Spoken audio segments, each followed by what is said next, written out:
Hello children, how are you? I hope आप सब बहुत अच्छे होंगे। चिल्ड्रन, आज हम इस वीडियो में क्लास 10 इंग्लिश का राइटिंग स्किल करने वाले हैं। ये जो क्वेश्चन आपके सामने दिख रहा है, ये हमारी महाराष्ट्र गवर्नमेंट ने क्लास 10 और 12 के एग्ज़ाम को इजी करने के लिए प्रोवाइड किया है। तो बच्चों, आप इतना कंफ्यूज मत हो, आप टेंशन मत लो कि आपके दिमाग में बार बार आ रहा होगा कि क्या सेम यही क्वेश्चन आएंगे। सेम यही क्वेश्चन आएंगे, इसके काफ़ी चांसेस हैं, ठीक है। तो भी आपको एक्स्ट्रा तो करना ही होगा ना। गवर्नमेंट ने क्या बोला है, बस 80%। तो क्या 20% आप नहीं करोगे? और वो भी आपको करना है। चलो ठीक है, तो हम ये देख लेते हैं लेटर राइटिंग में क्या है। बच्चों, लेटर राइटिंग में आपको देखो ऐसा लिखा रहेगा, इमेजिन यू आर। देखो, आपको इमेजिन करना है, एक लड़के का नाम एक लड़की का नाम ऐसे दिया रहेगा, ठीक है, कोई भी नाम दे सकता है। ओके, तो आपको बच्चों देखो यहाँ पर जो है ना, आपको इमेजिन करना है, आपका जो नाम, आपको इमेजिनरी नाम लिखना है। यहाँ पर नाम दिया हुआ है, ठीक है, जो नाम दिया रहेगा वही नाम आप लिख देना। ओके, और आपके घर का एड्रेस कुछ ऐसा इमेजिनरी एड्रेस दिया, देखो परिजात कॉलोनी, पुणे 411051 लिखा हुआ है ना, तो ये आपका एड्रेस रहेगा। चलो मैं बताती हूँ कैसे लिखना है। और यहाँ पर ये जो दिया है A1, देखो A.1 यहाँ फॉर्मल लेटर के बॉक्स में आप देखो, फॉर्मल लेटर के बॉक्स में आप पढ़ो, राइट लेटर टू लिख रहा है ना, दिख रहा है, तो इसे आप देखो। और इसमें हमें जिसको देना है बच्चों लेटर, उसको मतलब टू लिखकर उसके नीचे हमें लिखना रहेगा। मैं भी आपको दिखा देती हूँ तो समझ में आएगा, ऐसे नहीं समझ में आएगा। मैं क्या बोल रही हूँ, ऊपर जो है आपका एड्रेस रहेगा इमेजिनरी, जो यहाँ पे ऊपर दिया हुआ है इमेजिन करके। ओके, और नीचे जो बॉक्स में है फॉर्मल लेटर के, इसमें जिसको हम देंगे उसका, ठीक है। और इसमें इतना एड्रेस उसका लिखा नहीं है, तो हम क्या करेंगे, उसका इमेजिनरी एड्रेस उसका डाल देंगे। ओके, और बच्चों मैंने यहाँ पे आपको फॉर्मल लेटर ही समझाया है, इनफॉर्मल लेटर बहुत इजी होता है, मैंने आपको नहीं समझाया है, ठीक है। इतना तो आप कर सकते हो, देखो मैंने कैसे किया है। और हाँ, हमारा एक वीडियो है जिसमें हमने अच्छे से लेटर को लिखना सिखाया है, आप उस पर जाकर देख सकते हो। इसमें तो मैं बहुत शॉर्ट में आपको बता रही हूँ, ठीक है। देखो ये जो हमारा लेटर यहाँ से शुरू होगा, तो ये हमारा इमेजिनरी एड्रेस रहेगा बच्चों। इसके बाद जिसको दिया जा रहा है टू करके, उसका नीचे एड्रेस, टू किसको दे रहे हो, हेड मास्टर हैं या कौन है, म्यूनसिपल कमिश्नर है, क्या है, जो भी है वो नीचे लिखोगे, उनका एक इमेजिनरी एड्रेस लिख दो, ठीक है। इसके बाद देखो सब्जेक्ट क्या है, सब्जेक्ट आपको पता है, आप लोगों ने पढ़ा है अच्छे से कि हमें लिखना किसके ऊपर है, क्या करना क्या है, वो क्या कंप्लेंट लेटर है या रिक्वेस्ट लेटर है, क्या है वो, ध्यान दीजिएगा। अब आप इसको पढ़ोगे तो समझ में आएगा कि क्या है, रिक्वेस्ट है क्या है। देखिए लिखा है ना, write a letter to the municipal commissioner requesting him or her to take a strict action against those who spoil the beauty and purity of the historical places. बच्चों, इसमें ये रिक्वेस्ट करना है, कमिश्नर, आपकी म्यूनसिपल कमिश्नर से एक request करनी है कि आप जो है हमारे यहाँ जो हिस्टोरिकल प्लेसेस बहुत सारे हैं अच्छे अच्छे, उसको कुछ लोग उसको बहुत बिगाड़ रहे हैं, ख़राब कर रहे हैं, तो इसके लिए आप कुछ एक्शन लो, आप कुछ करो। इसके लिए आप उसको लेटर दे रहे हो कमिश्नर को, ठीक है। तो वही लेटर हमने उसी टॉपिक पे, ये लेटर हमने यहाँ पे बच्चों लिख दिया है, आप जरा इसको अच्छे से पढ़ लेना, तैयार कर लेना, ठीक है। देखो क्या है यहाँ पे, मैंने बताया आप लोगों को सब्जेक्ट लिखोगे, ठीक बच्चों। सब्जेक्ट में जो हमारा टॉपिक रहेगा ना, जो सब्जेक्ट रहेगा, कोशिश करिएगा कि एक लाइन में आना चाहिए। यहाँ पर हमने इसको एडजस्ट नहीं कर पाया है, लेकिन आप अच्छे से लिखना, ठीक है। एक ही लाइन में रहेगा तो अच्छी बात है, जैसे हमने लिखा है ना, request to protect the beauty of historical places. Okay, तो इसको एक लाइन में ही आप करना। हाँ, तो अभी देखो यहाँ पर क्या है, हमारे वो रिक्वेस्टिंग पर्सन रहेंगे ना, तो रेस्पेक्टेड सर, ठीक है, ऐसा लिख के आप फर्स्ट पैराग्राफ में बच्चों, पहले आप जिसको लेटर दे रहे होते हो उसका अटेंशन अपनी तरफ आपको खींचना होता है, उसका ध्यान आपको अपनी तरफ, मतलब आपको अट्रैक्ट करना होता है, ठीक है। उसमें ये सारी चीज़ें रहेंगी, तो उसके कुछ अच्छी बातें रहती हैं, उसके कुछ मतलब अच्छे सेंटेंसेस यूज़ करने होंगे, बहुत पोलाइट होना चाहिए वो। ओके, शुरुआत का बच्चों ध्यान देना, ये जो फर्स्ट पैराग्राफ है इसको आप पढ़ लो अच्छे से, इसको आप बहुत अच्छे से ध्यान दो। वो इसके बाद जो हमारा बीच का इतना रहेगा, उसमें आप अपना लिख सकते हो, थोड़ा और बड़ा भी लिख सकते हो। मैंने इसको बस ऐसे ही आपको बस एक फॉर्मेट दिया है, समझाया है बस ऐसे हल्के में, ठीक है। आप इसको जो सेकंड पैराग्राफ है, आप इसको थोड़ा और बड़ा करिएगा, सेकंड पैराग्राफ को जो हमने लिखा है ना, I therefore request you, ठीक है, लिख सकते हो, नहीं तो नहीं भी लिखोगे तो भी चलेगा, जितना मैंने लिखा है आप उतना लिखो, कुछ नहीं। और लास्ट का जो हमारा पैराग्राफ है, इसमें आप फिर से उनको अपनी तरफ ध्यान याद दिलाओगे कि आपको ये चीज़ करना है। जैसे लिखा है ना, I shall be highly oblige to you for your kind attention towards this. बाद में थैंकिंग यू योर्स फैक्टफुली, क्या है ऊपर इमेजिनरी नाम तो था ही, आप वो नाम लिख दो। ओके बच्चों, समझ में आ रहा है ना? चलो आगे चलते हैं। हाँ, अभी देखिए एक दूसरा है हमारा वर्बल टू नॉन वर्बल, इसको देख लेते हैं। देखो बच्चे, इसमें क्या करना रहेगा, verbal to non verbal. Verbal मतलब बच्चों होता है ना पैराग्राफ, समझो पहले आप, पैराग्राफ दिया रहेगा पहले, अगर लिखा रहेगा वर्बल टू नॉन वर्बल ना, तो पैराग्राफ से आपको कुछ डायग्राम में कुछ आपको अलग अलग डायग्राम होते हैं, जैसे अलग अलग चार्ट, कैसा वो पैराग्राफ के हिसाब से आपको उसको बनाना रहेगा। ठीक है, जैसे यहाँ पे लिखा वो नॉन वर्बल कहलाएगा। ठीक है, जैसे यहाँ पे लिखा है वर्बल टू नॉन वर्बल, क्या है आप इसको ध्यान से पढ़ोगे। पहले करना क्या है, write dos and don'ts. Okay, इसमें इस पैराग्राफ को जो मैंने पढ़ा था, इसमें ये चीज़ है कि एक मतलब स्टूडेंट के लिए ये बताया जा रहा है, कुछ इंस्ट्रक्शन दिए गए हैं कि एग्जामिनेशन हॉल में आप जाओगे तो आपको क्या करना है और क्या नहीं करना है। तो ये टॉपिक ऐसा है, इसके लिए मैंने इसी के अकॉर्डिंग मैंने इसका नॉन वर्बल ऐसे बनाया है। नॉन वर्बल हमारा इसका इधर है, देखिए ये नॉन वर्बल कहलाएगा। ठीक है, क्योंकि नॉन वर्बल पैराग्राफ के हिसाब से रहता है, जैसा उसका सब्जेक्ट रहेगा, जैसा उसका टॉपिक, जैसा पैराग्राफ रहेगा।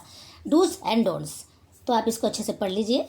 डूज में हमें यही, हाँ एक चीज़ और मुझे बहुत इंपॉर्टेंट बतानी बच्चों, डोंट्स वाला जो है ना, देखो डोंट्स वाले में आप ऐसे मत लिख देना कि don't forget your identity card and hall tickets, हर बार don't upset it you notice other students writing very speedly, ऐसा डोंट मत लिखना आप, क्योंकि हमने ऊपर डोंट, ये इसका रूल है, ऊपर डोंट्स वाले कॉलम में आपको पूरा इम्परेटिव सेंटेंस जैसे मतलब नेगेटिव नहीं बनाना है आपको।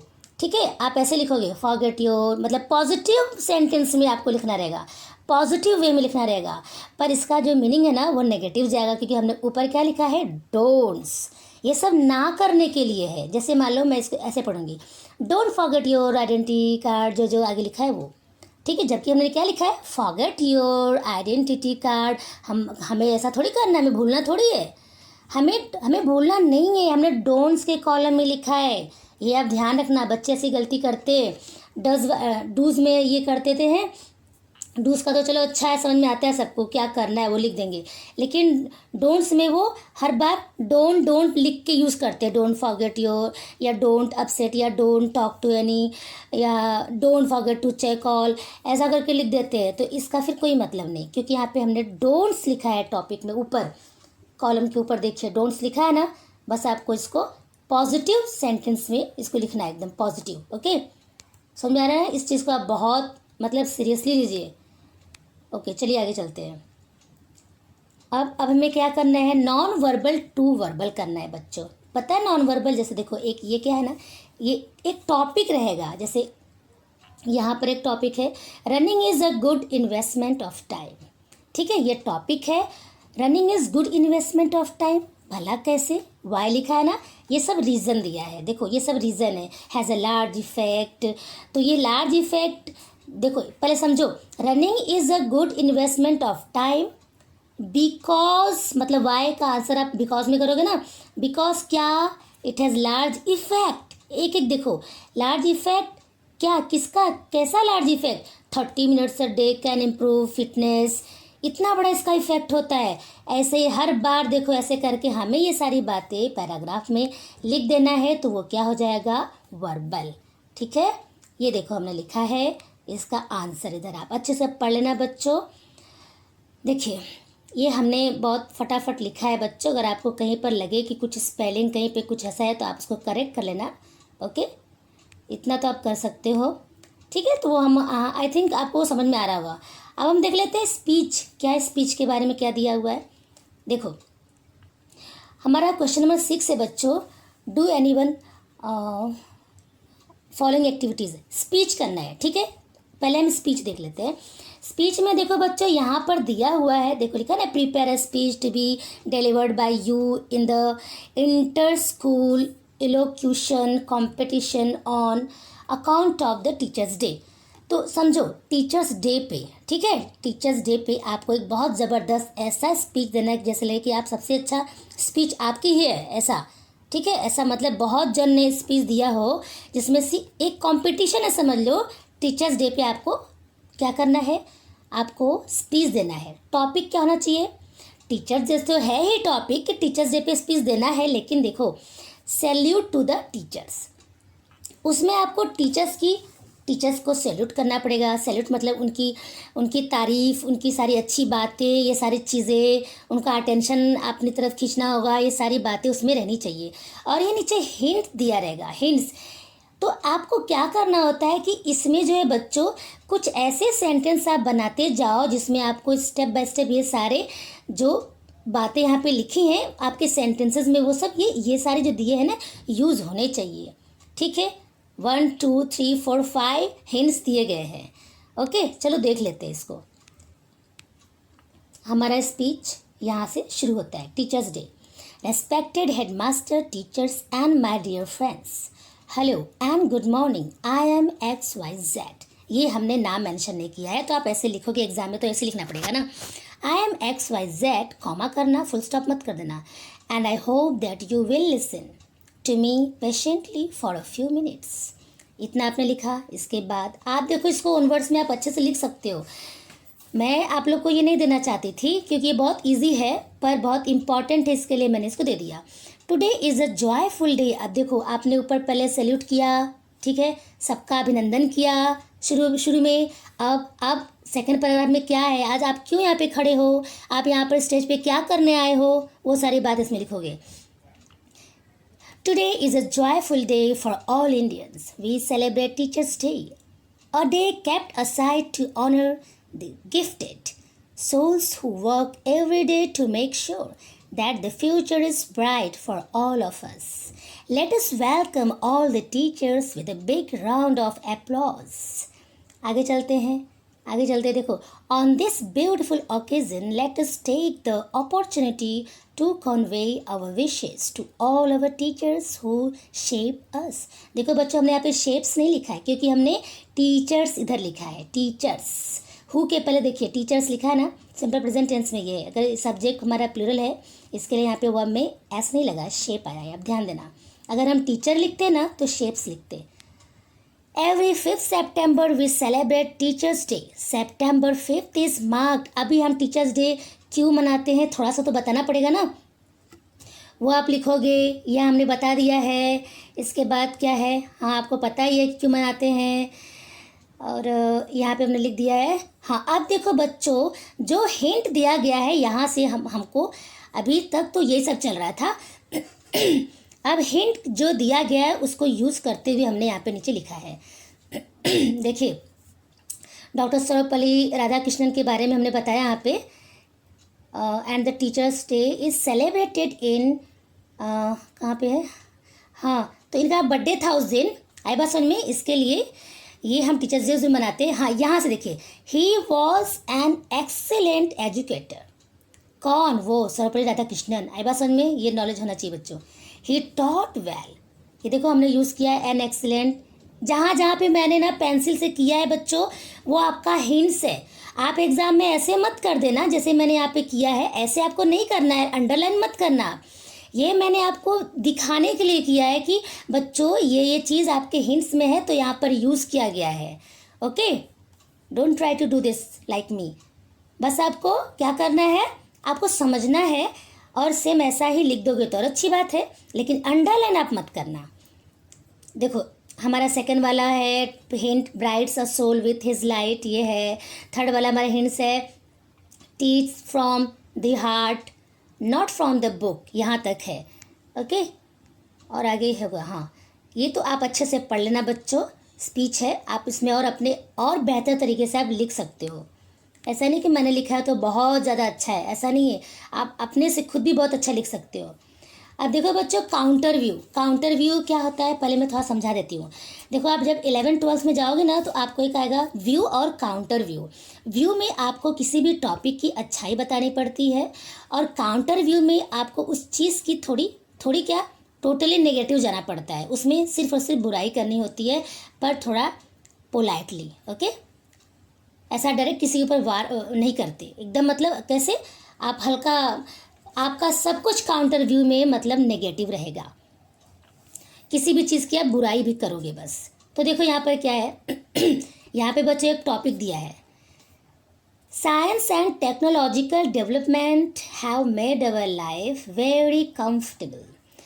तो ये बात में कहाँ तक सच्चाई है, आपको काउंटर व्यू लिखना है, आपको इस बात को कट करना है, ऑब्जेक्ट करना है। तो पॉइंट्स के अकॉर्डिंग आपको ऑब्जेक्ट करना है, ठीक है।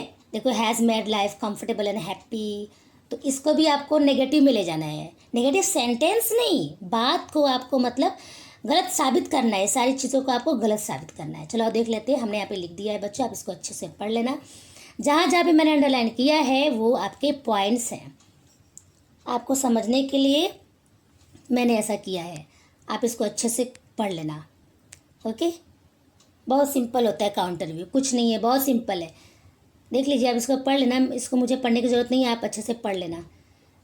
बहुत जल्दी में बनाया बच्चों, अगर कुछ स्किप हो गया वर्ड तो आप इसको करेक्ट कर लेना, या फिर कमेंट बॉक्स में आप मुझे बता सकते हो, मैंने मगर 100% आपको बहुत अच्छी चीज़ दी है। ओके बच्चों एक चीज़ यहाँ पर आप ध्यान दीजिए, आप एक करेक्शन मुझे यहाँ पे करना है। जब हमारा ये PDF आया था बहुत एक्साइटमेंट में कि वीडियो मेरी जल्दी जाए, सबसे पहले बने, ठीक है। इसमें मैंने सबसे सिंपल चीज़ जो आप 3rd 4th स्टैंडर्ड से करते आए हो उसमें एक छोटा सा मिस्टेक हो गया था, आप इसको करेक्ट कर लीजिए। PDF में आपका सबसे फर्स्ट क्वेश्चन ही देखो आप, A और 1 डू एज डायरेक्टेड करके है। ओके, जो हिडन वर्ड है देखो, find out minimum 4 letters from the given word, ठीक है। कॉन्वर्सेशन है बच्चों, ये सब सही है आपका तो ये जो सेवर, सेवर के बदले हमने कॉन्वर्स दे दिया था, कॉन्वर्स। देखो यहाँ पर ई देखो एक ही बार आया है, लेकिन हमने जो कॉन्वर्स की स्पेलिंग वहाँ पे लिखी थी फर्स्ट वीडियो में, वहाँ पर ई लास्ट में भी यूज़ होगा ना, कॉन्वर्स की स्पेलिंग में ई लास्ट में भी तो आता है, लेकिन यहाँ पर कॉन्वर्सेशन में तो एक ही ई है, लेकिन हमने 2 ई यूज़ किया है। एक तो बीच में ई हमने यूज़ किया था और एक हमारा लास्ट में हमने ई किया था। आप उस वीडियो में जाओ, देखो समझ में आएगा आपको। बस उसके बदले आप यहाँ पे एक नया वर्ड लिख दो, सेवर। सेवर मतलब रक्षक, जो सेव करता है, लाइफ को बचाता है, ठीक है, SAVER पता है ना आप लोगों को मैं क्या समझा रही हूँ। हिडन वर्ड्स बनाने इसमें से 4 लेटर्स के होने चाहिए और 4, ठीक है। तो देखो S एक ही बार आया है तो यहाँ पर SAVER सेवर हो गया। और नेशन देखो बच्चों N 2 बार आया है, इसलिए नेशन राइट है। देखो N, कॉन्वर्सेशन, कौन CON एक बार N है, लास्ट में एक बार N है, इसलिए हमारा नेशन में यहाँ पर 2 लेटर हम यूज़ कर सकते हैं ओके। बाद में ओवर है और यहाँ पे कॉन्वर्ट है बच्चों, यहाँ PDF में नहीं आ पाया है, CONVERT रहेगा, ठीक है, CONVERT। आप प्लीज़ उसको बना लीजिए, ये इसमें नहीं दिखा पाई हूँ मैं, PDF में जो भी लिया है इसको ये कट हो गया है, CONVERT बना लीजिए प्लीज़ प्लीज़। और हाँ बच्चों आप इतना आप करो, इसके बाद हमारा इसका लास्ट वीडियो अभी एक बनाना है, ये हमारा सेकंड लास्ट वीडियो था, सेम यही चीज़ें उसमें भी है, लेकिन थोड़ा सा कुछ चेंज है राइटिंग्स के लिए, ठीक है बच्चों। तो आई होप आपको समझ में आ रहा होगा और आया भी होगा। तो ठीक है, चलिए मिलते हैं नेक्स्ट वीडियो में, तब तक के लिए इंतज़ार करिए। Bye bye, thank you. Hello children, how are you? I hope आप सब बहुत अच्छे होंगे। चिल्ड्रन आज हम इस वीडियो में क्वेश्चन बैंक का लास्ट वीडियो देखने वाले हैं, क्लास 10 इंग्लिश का क्वेश्चन बैंक। ये ध्यान रहे आप लोगों को, क्लास 10 है बच्चों, क्लास 10 इंग्लिश का लास्ट वीडियो में बना रही हूँ। आप सबको मैं इसमें समझाऊंगी, इसमें बहुत सारी ऐसी चीज़ें हैं जो आपको ध्यान देना पड़ेगा। ओके, जैसा कि आपको पता है पिछले वीडियो में हमने फॉर्मल लेटर बताया था बच्चों, इस वीडियो में भी मैं फॉर्मल लेटर बताने वाली हूँ। लेकिन इसका मतलब ये नहीं है कि आप इनफॉर्मल लेटर बिल्कुल भी न तैयार करो, इनफॉर्मल लेटर आप तैयार कर लेना, इसलिए मैंने समझा रही हूँ क्योंकि आप खुद कर सकते हो, बहुत ईजी होता है। एग्ज़ाम की तैयारी के लिए आप फॉर्मल इनफॉर्मल दोनों ही तैयार कर लेना, क्योंकि कभी कभी एग्ज़ाम में फॉर्मल लेटर का टॉपिक बच्चे नहीं समझ पाते हैं, उनको बहुत प्रॉब्लम हो जाती है। उस समय उनको इनफॉर्मल लेटर मजबूरी में लिखना चाहिए। हालांकि आप फॉर्मल लेटर तैयार करोगे तो आपको बहुत अच्छे मार्क्स मिलेंगे। ओके, तो देखो बच्चों, मैंने पिछली वीडियो में मैंने बताया था, जैसे देखो यहाँ पे लिखा है ना, इमेजिन यू आर रोहित और रिचा। ओके, ध्यान देना, रोहित रिचा। चाहे तो आपने आपको लड़का, अगर आप कोई लड़के हो तो भाई रोहित का नाम लिखो, लड़की हो तो रिचा लिखो। आपका इधर देखो सैनिक कॉलोनी, इधर ये जो एड्रेस है, इमेजिनरी एड्रेस है। ओके, तो आपको जब लेटर लिखोगे, ये सब मैंने पिछली वीडियो में भी सिखाया था। अब हमारा पहले तो आपका लेटर रहेगा, ठीक है, मैं भी दिखाती हूँ, मैंने लिखा है। अभी ये हमारा क्या है, जो फॉर्मल लेटर देखिए नीचे बॉक्स में, इसमें क्या है बच्चों, इसमें हम जिसको दे रहे हैं ना, ये देखो, इसको पढ़ने से आपको पता चलेगा कि टॉपिक क्या है, लेटर का टॉपिक क्या है। देखो ये इनविटेशन है, हम किसी को इनवाइट कर रहे हैं। ओके, हम किसी को इनवाइट करें, किसी को, कौन है वो, अ फेमस साइंटिस्ट। अब कोई इमेजिनरी साइंटिस्ट बना लो किसी को, ठीक है। ओके, और इमेजिनरी एड्रेस डाल दो उसका, ठीक है। आप अपने स्कूल में उसको इनवाइट कर रहे हो, उस महान पर्सन को। तो चलिए देख लेते हैं पहले इसको लिखा कैसे गया है। देख लीजिए, ये हमारा सेट 2 है राइटिंग स्किल का। हमने ऊपर एड्रेस लिखा है बच्चों, देख रहे हैं आप लोग को। एड्रेस के बाद ये डेट लिखना मत भूलना। ओके, ये सब लिखने के बाद आप किसको दे रहे हो, टू। अब हमने महान राष्ट्रपति और साइंटिस्ट, अपने great person doctor Abdul Kalam का नाम लिखा है। आप किसी का भी लिख दो, भले ये इस दुनिया में नहीं है फिर भी। ओके, ये कोई इशू नहीं है, आप कोई भी नाम लिख दो। इसके बाद ये भी एक इमेजिनरी एड्रेस दिया है मैंने। इसके बाद बच्चों देखो सब्जेक्ट क्या है, ये ध्यान देना। सब्जेक्ट मैंने पिछले वीडियो में भी आपको बताया था कि कोशिश करिएगा कि एक ही लाइन में आपका सेट हो जाए, फिट हो जाए वो।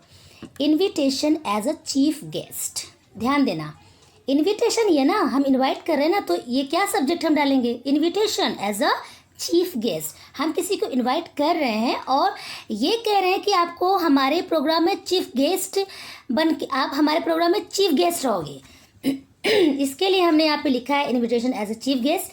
अब जब हम जो लेटर लिखेंगे ना, उसमें ये सब्जेक्ट रहेगा, ये पॉइंट जो दिया है ना ऊपर चीफ गेस्ट का, ये हमारे लेटर में होना चाहिए। जो सब्जेक्ट हमने लिखा है उसी बेस पे हमारा लेटर भी होना चाहिए। जैसे dear sir, it is our pleasure to inform you that our school is organizing a Science Day celebration to be held कहाँ, कब, on Saturday 18th April 2021 at the school. It will be a great honor and encouragement for all of us and budding scientists if you kindly be present on the occasion. Okay? समझ में आ रहा है कितना अच्छा है ये? देखो, अब देखो बच्चों, मैं एक एक लाइन की हिंदी नहीं बताती चलूँगी क्योंकि अभी बहुत लंबा है, बहुत सारी चीज़ें हैं, उसको मैं पढ़ूंगी नहीं। ये तो मैं हल्का सा आपको पढ़ के बता देती हूँ, लेटर है बहुत important. I hope you the honourable person will grace the occasion as the chief guest and inaugurate the programme. Sir, this is our hearty request to present on the Science Day celebration. Your gracious presence will be highly appreciated and encouraging for us. Yours faithfully, Rohit. Rohit क्यों लिखा है बच्चों? क्योंकि जो यहाँ पर नाम दिया रहेगा, इमेजिनरी नाम, देखिए एकदम टॉप पे, imagine you are Rohit. Okay, या आप लड़की हो तो आपका मन करे तो आप रिचा लिखो, जरूर नहीं है कि आप रिचा ही लिखो। आप लड़की हो तो भी आप रोहित लिख सकते हो, ऐसा कुछ भी नहीं है। ओके, आप ध्यान देना। हाँ बच्चों, एक चीज़ और, ये देखो यहाँ पर है वर्बल टू नॉन वर्बल। मैंने नॉन वर्बल टू वर्बल तो सिखा दिया है। अब इसमें ये जो हम पैराग्राफ देख रहे हैं बच्चों, ये पैराग्राफ फॉर्म में दिया रहेगा। जब हमें ये करने को आएगा कि वर्बल टू नॉन वर्बल, तो पैराग्राफ से हमें डायग्राम में चेंज करना होता है। आई बात समझ में? तो ये काम मैं आपके ऊपर छोड़ी हूँ क्योंकि ये इतना ज़्यादा इजी है बच्चों। बस मैं इतना आपको बता देती हूँ, एक क्लू दे देती हूँ। इसमें एक प्लेस रहेगा। ओके, वो प्लेस कहाँ? तमिलनाडु में, उद्गम मंडलम। ओके, ऊटी या उद्गम मंडलम बोलो उसको।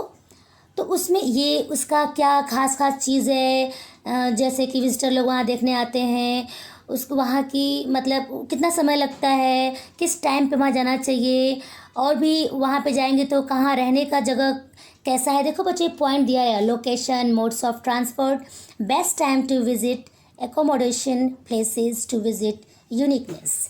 ये सारे पॉइंट के बेस पे आप और भी चीज़ें उसमें अलग अलग बॉक्स करके जैसे भी आप डायग्राम बना पा रहे हो, आपको ये सारी बातें जो पैराग्राफ में लिखी है वो सब एक बार में वो किसी को भी बिना पैराग्राफ पढ़े वो समझ में आ जाना चाहिए, इतना अच्छा बनना चाहिए वो नॉन वर्बल। ओके, तो ये आप कर लेना। अगर आपको बहुत ज़्यादा प्रॉब्लम होगी तो हम देखेंगे। चलिए हम आगे चलते हैं बच्चों फटाफट। अब देखिए क्या है, do any one of the following activities. Speech, अब देखो स्पीच क्या करना है, देखो कोई एक करना रहेगा, डू एनी वन आपको कोई एक करना रहेगा, चाहे तो स्पीच करो, चाहे तो ये काउंटर व्यू करो, ऐसा। लेकिन आपको इसमें सब बताया गया है, वीडियो मैंने सब बताया आपको जो अच्छा लगे आप वो करना, ठीक है। देखो, prepare a speech to be deliver by you on account on the republic day, topic how to build a new India. बच्चों, रिपब्लिक डे पे आपको स्पीच बोलना है, मतलब आपको एग्जाम में लिखना है, और जब आप लिखोगे ना तो उस स्पीच में हालांकि रिपब्लिक डे पर आप लिख रहे हो, लेकिन उसमें स्पीच में मेन बात क्या होनी चाहिए कि आप इंडिया को बिल्ड कर रहे हो, आप इंडिया को कैसे बनाओगे और अच्छा करना चाहते हो, इंडिया को कुछ और अच्छा से अच्छा आप देना चाहते हो, वो सारी बातें उसमें रहनी चाहिए। और हिंट्स भी दिया है, याद रखना बच्चों, जब भी हिंट्स दे दिया जाएगा ना तो आप ऐसा सेंटेंस अरेंज करना कि हर बार सेंटेंस में ये सारे पॉइंट्स आने चाहिए बीच में। देखो स्मॉल लेटर दिया हुआ है ना, कैसे भी बीच में, लास्ट में, शुरू में, कैसे भी आपके सेंटेंस में ये आना चाहिए। तो मैंने लिखा है, आपको दिखा देती हूँ, देखिए ये a speech on account of republic day, topic how to build a new India. Good morning, my honorable headmaster, teachers, and to all of you gathered here to celebrate the special occasion, the Republic Day. This is a wonderful and praising event for each one of us. We observe Republic Day on 26th January because the Constitution of India came to force on this day in 1950. On this day बच्चे बहुत बड़ा है, आप इसको ध्यान से पढ़ना। और देखो फर्स्ट हमारा क्या है, मैं आपको समझा देती हूँ। देखो ये क्या लिखा है हमारा, ये हिंट्स में देखो, सिंपल यूज़ होना चाहिए। सबसे पहले हमें सिंपल यूज़ करना है। देखो मैंने कहीं पे यूज़ किया है क्या, पहले तो हमने ये सब सैल्यूटेशन में जा रहा है, ये सब सिंपल कहाँ गया,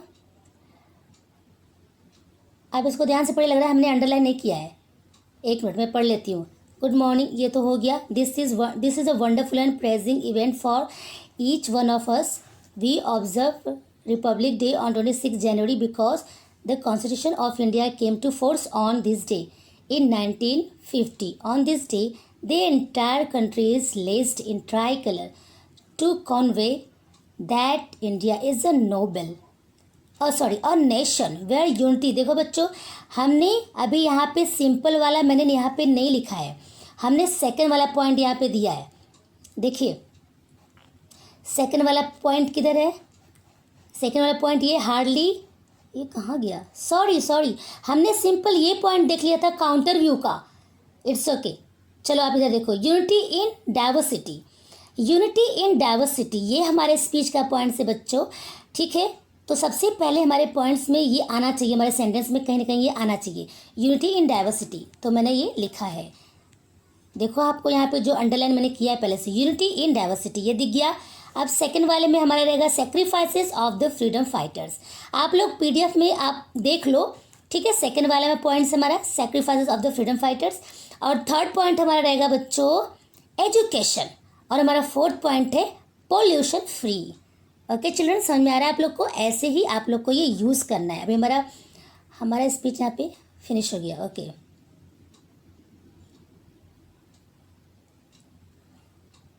हमारा स्पीच बच्चों थोड़ा और बड़ा था, इसमें फ़ोटो नहीं लिया गया है लग रहा है, हमारा स्पीच और बड़ा था। चलो फिर भी हमने वो सारे पॉइंट्स यहाँ पे डाल दिए हैं, लेकिन स्पीच अभी आधा पेज और है बच्चों, आधा पेज और है, इसमें मैंने चेक नहीं किया था, इसमें नहीं आया है।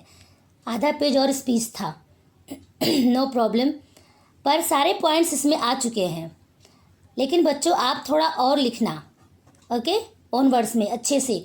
उसमें हमने क्या लिखा था, हमने उस लास्ट पैराग्राफ में ये लिखा है बच्चों कि हम अपनी इंडिया को सबसे अच्छा और कैसे मतलब बिल्ड करें, क्या करें कि इंडिया हमारी बहुत मतलब बूस्ट करे अपने इंडिया को।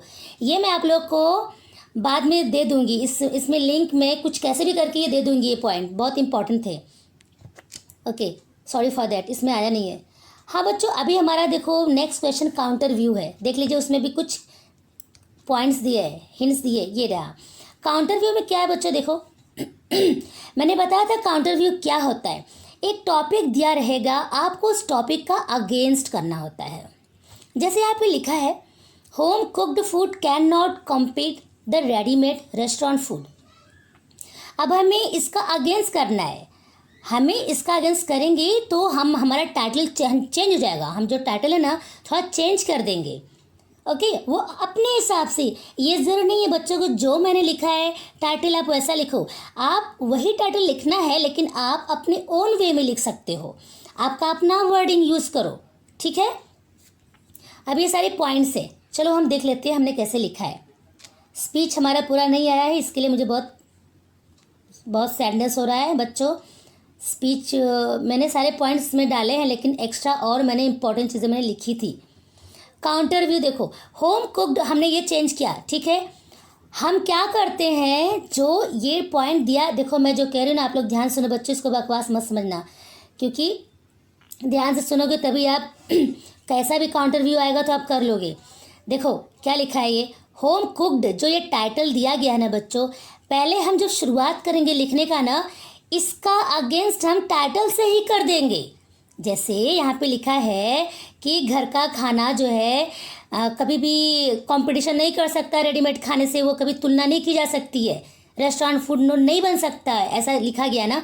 तो हम अपना इसका अगेंस्ट इसके टाइटल में ही करेंगे। तो हमने कैसे लिखा है टाइटल को चेंज करके, देखो इधर है, हाँ देखिए, home cooked food can be restaurant food, हमने ऐसा लिखा है, हमने चेंज कर दिया उसको। हमने लिखा है home cooked food can be restaurant food, और उसमें क्या है, कैन नॉट बी, और बड़ा सा टाइटल दिया है। हम इसको छोटा कर देंगे हम, और आप स्मार्ट तरीके से लिखना है आपको। बस ध्यान देना है कि आपको क्या करना है, अगेंस्ट करना है, ये बात मत भूलना। देखो, this is not fair to say that home cooked food can not compete the readymade restaurant food. तो हमने सब अगेंस्ट किया है बच्चों। अब देखो पॉइंट है पहला हमारा सिंपल, हमने सिंपल डाला है। सेकंड पॉइंट हमारा था हिंट जो दिया हुआ है, अब देख लो, हार्डली माउथ वाटरिंग। अब हमने कैसे इसका अगेंस्ट किया, आप ध्यान से पढ़ो, सब बहुत सिंपल वर्ड्स में मैंने लिखा है, एकदम अच्छे से। आपको फटाफट आप एक बार पढ़ लोगे समझ में आ जाएगा। अब उसमें बाद वाला पॉइंट है कंज्यूम्स टाइम, ठीक है। ऐसा कैसे है, ये टाइम लेता है क्या, ऐसा बिल्कुल नहीं है, हमने इसका अगेंस्ट किया है, consume time and energy, okay. तो हमने अगेंस्ट किया है। लेस वैरायटी, उसमें लिखा है कि घर का खाने में तो लेस वैरायटी होती है, हमने लिखा less variety, we don't believe, we know well that at home our mother serve varieties of food during Covid, no one wants to go outside, we have made restaurant at home only. तो easy है ना, कितना interesting है। चलो अभी हम next paper देख लेते हैं बच्चों। ये देखो क्या है, इसमें क्या करना है, do any one of the following, expand the theme. अब हमें देखो क्या करना होता है बच्चों, एक्सपैंड द थीम में जो थीम आपको लिखना रहेगा ना, कम से कम वो 100 वर्ड्स होने चाहिए, ये ध्यान रखना आप लोग, ठीक है। 100 वर्ड्स कम से कम होने चाहिए, ओके। तो बच्चों देखो ये लिखा है ट्रैवलिंग, बच्चों यहाँ पर एक स्पेलिंग रॉन्ग थी, स्पेलिंग सही है, पर ये जो वर्ड लिखा है वो नाउन का काम कर रहा है। ब्रॉडनेस लिखा है, यहाँ पे ब्रॉडनेस का कोई काम नहीं है, यहाँ पे ब्रॉडेंस का काम है। ब्रॉडेंस वर्ब है, और ब्रॉडनेस, और ये जो लिखा है ब्रॉडनेस ये नाउन है। तो ये नाउन का काम नहीं है, यहाँ पे वर्ब यूज़ करना है। ट्रेवलिंग ब्रॉडेंस आवर माइंड, ट्रेवलिंग हमारे माइंड को ब्रॉड करता है, तो वर्ब हुआ ना, हमें इसलिए हमने यहाँ पे चेंज किया बच्चों। आप हर बार इसमें ब्रॉडन ही लिखना, ठीक है। तो ट्रेवलिंग से हमारा माइंड जो है ना ब्रॉड होता है, ओके। तो ये कैसे होता है, इस बात को हमें प्रूव करना है, इस बात को हमें एक्सपांड करना है। ये छोटी सी जो लाइन है इसको हमें साबित करना है कि ऐसे कैसे। ठीक है, तो देख लेते हैं कैसे कैसे हमारे माइंड को बूस्ट करता है, बड़ा करता है, कैसे क्या करता है। ये सारा चीज़ें बच्चों आप ध्यान से इसमें देख लो। ठीक है, अच्छे से पढ़ लेना, बहुत इंटरेस्टिंग है। क्योंकि बच्चों अगर मैं एक एक लाइन पढ़ती जाऊंगी तो बहुत टाइम हो जाएगा। ठीक है, अब देखो मैंने बस समझा दिया कि आपको करना कैसे है। कि बाय द वे अगर आपको कुछ चेंज भी करे कहीं पर भी, बाद में भी तो आपको एग्ज़ाम देने हैं 11th-12th में, ये सारी चीज़ से आपको पीछा नहीं छूटने वाला है। देखिए न्यूज़ रिपोर्ट है, अभी क्या है, prepare a news report on the following. News report बच्चों, न्यूज़ रिपोर्ट अभी जब भी लिखोगे ना, प्लेस, डेट, और हाँ उसमें क्या, उसमें एकदम पॉइंट की बातें होनी चाहिए, जो जैसे टॉपिक दे दिया गया है। ठीक है, 14 child labourers were rescued from firework factory, topic दिया रहेगा। तो आपको इमेजिन करके, आपको ऐसा इमेजिन करना है कि एक पर्टिकुलर आप डेट डालोगे, प्लेस का नाम लिख दोगे, और इमेजिन करके एक पूरा, जैसे बोलते हैं ना मनगढ़ंत कहानी, कॉक एंड बुल स्टोरी, आप जानते हो, ऐसे ही ऐसे इतना अच्छा लिख देना है कि लगेगा कि जब भी कोई भी उसको रीडर जो है ना, किसी भी रीडर को जो आप लिखे हो उसको जब पढ़ेगा ना, उसको लगना चाहिए कि वो खुद अभी देख कर आया है। उसमें कोई आलतू फालतू बात नहीं होनी चाहिए, एकदम बस जो टॉपिक है बस उस टॉपिक का अपना कोई आपका अपना खुद का व्यू नहीं उसमें देना है। और आपको पॉइंट से, आपको टॉपिक से बाहर नहीं जाना है, ये बात ध्यान रखना। न्यूज़ रिपोर्ट में, रिपोर्ट राइटिंग में क्या होता है कि आपको टू द पॉइंट बात करना होता है, आपको टॉपिक के अंदर ही रहना है, आपको पर्सनल नहीं बनना है उसमें, आपको अपना व्यू नहीं देना है, और आपको कोई हिस्ट्री या कोई फ्यूचर की बात उसमें नहीं शामिल करना है। आपको बस उस टाइम की बात, उस टाइम, उस घड़ी, उस समय क्या कैसे कैसे हुआ, ये कैसे हो गया, ये सारी बात, कौन है बचाने के लिए, क्या क्या हुआ, जैसा टॉपिक रहेगा। ठीक है, बस वही लिखना है बच्चों। ये ध्यान रिपोर्ट में क्या होता है, रिपोर्ट राइटिंग में। ये देखो मैंने यहाँ पे लिखा है आप लोग को, हमारा ये कहाँ गया, हाँ बच्चों ये तो हमारे बुक में ही था। चलो इसको आप देख लो अच्छे से, आपको बहुत आसान हो जाएगा बच्चों। ठीक है, ये आप इसको पढ़ लो। ओके, समझ में आ रहा है ना, बहुत इंटरेस्टिंग है। बस आप ध्यान देना कि हमें करना क्या है, कैसे करना है उसको, क्या बात ध्यान देना होता है उसमें, कुछ अपना पर्सनल व्यू मत देना। ओके, अब देखिए क्या करना है। अब है B, developing a story narrating experience. क्या करना है, स्टोरी को डेवलप करना है। कैसे, आइए देख लेते हैं। Develop a story in about 800 to 100 words with the following ending. Give a suitable title. Following words. बच्चों आपको एक स्टोरी लिखनी है, ठीक है, जिसका क्या करना है, उस जो स्टोरी आप लिखोगे ना, ऐसी कहानी लिखो, ऐसा इमेजिनरी स्टोरी लिखो बच्चों, कि इमेजिनरी या रियल भी हो सकता है, ये कुछ ज़रूरी नहीं है। लेकिन लास्ट में यहाँ पे क्या दिया है देखिए, एंडिंग क्या लिखा है, डेवलप अ स्टोरी इन और ये सब वर्ड्स ध्यान रखो। डेवलप अ स्टोरी इन क्या, कम से कम 100 वर्ड्स लिखना बच्चों, with the following ending. Ending हमारा क्या करना, this year it was an unusual independence day. ऐसी स्टोरी लिखो जिसमें कि लास्ट में ऐसा नहीं कि कोई भी स्टोरी लिख दी, स्टोरी कुछ और है और कैसे भी ये लाइन बस लिख दिया, this year it was an unusual independence day, ऐसा नहीं। ऐसी स्टोरी लिखो कि लास्ट में ये बात आए, और आगे देखो डॉट डॉट डॉट किया है ना, कुछ आगे और जोड़ो, अभी कुछ और ऐड कर दो अभी। ठीक है, ये सेंटेंस अधूरा है और इसके आगे आपको लिखना है। तो अब आप क्या कर सकते हैं, ऐसी कौन सी स्टोरी लिखें, ऐसी कैसी स्टोरी लिखे भाई कि अनयूजुअल है। सिंपल सी बात है, आपके दिमाग में आएगा ना, इस साल हमने सच में बहुत अनयूजुअल इंडिपेंडेंस डे मनाया। तो अब क्या करना है बच्चों, आपको टॉपिक भी देना है। आप जो स्टोरी लिखोगे ना उसका टॉपिक भी देना है। आपको पता है ना कोविड-19, आपको मालूम है ना। तो हमने इस बार बहुत अजीब सा फर्स्ट टाइम ऐसा किया है सेलिब्रेट अपना, क्या बोलते हैं, इंडिपेंडेंस डे। आइए देख लेते हैं, ये हम कहाँ चले गए, एक मिनट, कुछ छूटा है क्या? हाँ बच्चों, बच्चों अभी आप ये सुन लो। देखो अभी मैं आपको बता देती हूँ, हमारा ये ट्रेवलिंग ब्रॉडेंस और माइंड छूटा तो नहीं ना?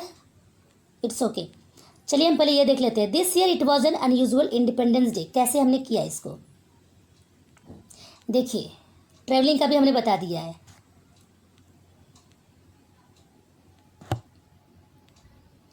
ये रहा, देखिए, develop a story into 100 words. कम से कम 100 वर्ड्स होना चाहिए, वैसे तो 800 तक आप लेके जा सकते हो। देखो एंड में हमारा ये चीज़ आना चाहिए। देखो हमने क्या लिखा है, इसको तो पढ़ना पड़ेगा आपको, नहीं से समझ में आया। देखिए ड्यूरिंग, अभी हमने टॉपिक क्या दिया बच्चों? देखो हमने टॉपिक दिया है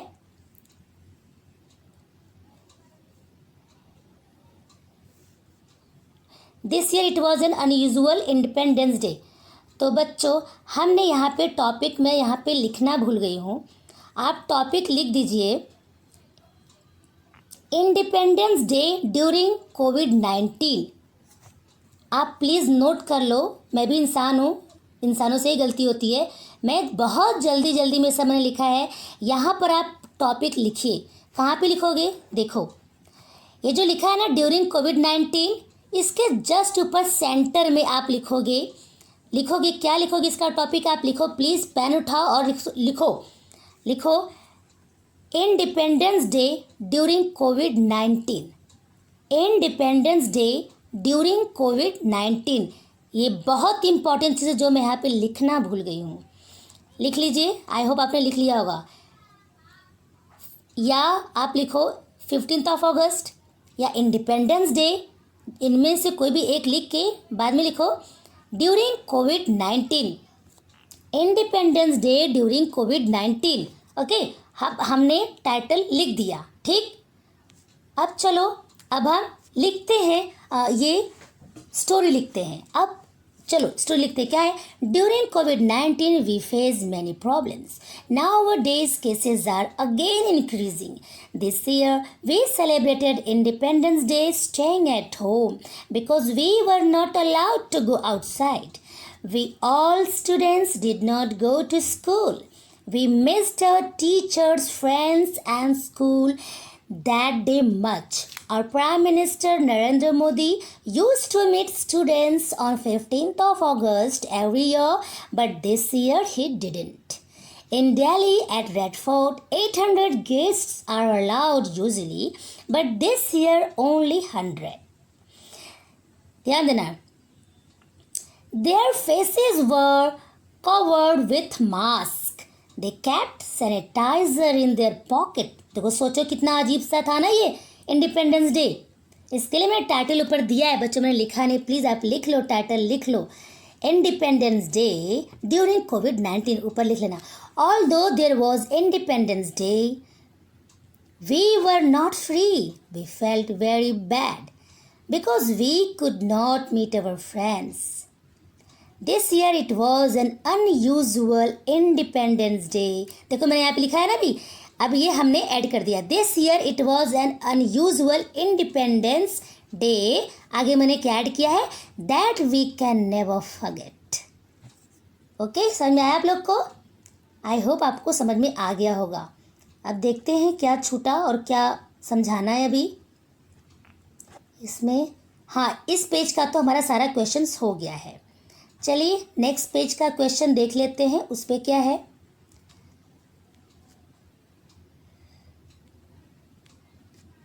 आप उसमें टाइटल लिख लेना बच्चों, जो मैंने बताया। हाँ, अब हमारा क्या है देखिए, अब इसमें जाइए, ध्यान से देखिए। Do any one the following, expand the theme. अब इसमें क्या करना है, जैसे कि पिछले वाले में भी आपने देखा ना, एक्सपैंड करना था थीम, वो टॉपिक अलग था।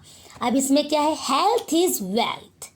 ठीक है, चलो ये तो मुझे मिल गया है, तो मैंने फटाफट इसका इमेज ही डाल दिया है। हेल्थ इज़ वेल्थ, इसमें क्या करना है? देखो ये जो बात लिखी गई ना, इसको आपको साबित करना है। ऐसे कैसे हेल्थ इज़ वेल्थ, कैसे है ये, हम कैसे कह सकते हैं भाई? बिल्कुल कह सकते हैं। हेल्थ ख़राब रहेगा तो हम क्या कुछ अर्न कर सकते हैं? आप बीमार हो जाओगे, अगर एग्ज़ाम नहीं दे पाओगे, आप क्या हासिल कर पाओगे?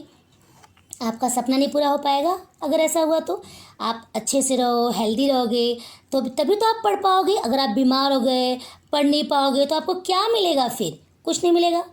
आप टाइम से उठो, टाइम से जागो, टाइम से सो, ये नहीं कि पूरी रात भर जगे रहो। ये सब क्या है, हेल्थ ख़राब करोगे तो पढ़ाई नहीं हो पाएगी। आई बात समझ में?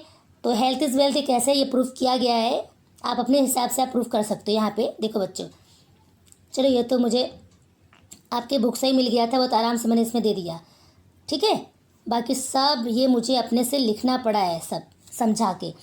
अब क्या है बच्चों, देखो न्यूज़ रिपोर्ट, फिर से न्यूज़ रिपोर्ट राइटिंग हमने एक किया था, याद है, अभी किया था।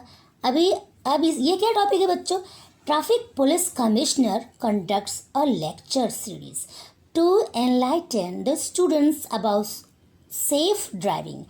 जो ट्रैफिक पुलिस कमिश्नर हैं ये क्या कर रहे हैं, स्टूडेंट्स को वो एक लेक्चर मतलब उन्होंने एक ऐसा मतलब दिए, कहाँ पे ये सब कहाँ पे, सब हमें लिखना है न्यूज़ रिपोर्ट में, कुछ इमेजिन करके, ठीक है।